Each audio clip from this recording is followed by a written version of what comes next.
Hello বন্ধুরা, আমরা তো সবাই জানি আগামী 21শে জুন থেকে শুরু হতে যাচ্ছে কোপা আমেরিকা 2024-এর আসর। সেখানে বেশ শক্তিশালী দল নিয়েই মাঠে নামতে যাচ্ছে লাতিন আমেরিকার পরাশক্তি দল ব্রাজিল।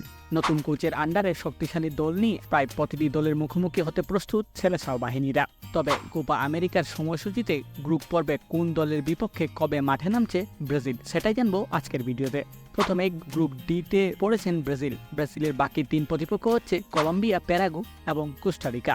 আগামী 25 জুন সকাল 7টায় ব্রাজিল কোস্টারিকার বিপক্ষে তাদের প্রথম ম্যাচে মাঠে নামবে এবং পরবর্তী 29 জুন সকাল 7টায় লাস ভেগাসে ব্রাজিলের প্রতিপক্ষ প্যারাগুয়ে এবং সর্বশেষ ব্রাজিল কলম্বিয়ার বিপক্ষে মাঠে নামবে 3 জুলাই সকাল 7টায়। হ্যালো বন্ধুরা, এটি ছিল ব্রাজিলের এবারের কোপা আমেরিকার গ্রুপ পর্বের 3টি ম্যাচের সময়সূচি এবং এই গ্রুপ পর্ব থেকে টপ 2-তে থাকলে কোয়ার্টার ফাইনাল নিশ্চিত করবে ব্রাজিলিয়ানরা। হ্যালো বন্ধুরা, ফুটবল সম্পর্কিত সব ধরনের ইনফরমেটিভ ভিডিও পেতে অবশ্যই সাবস্ক্রাইব করুন ফুটবল জ্ঞান চ্যানেলটিকে।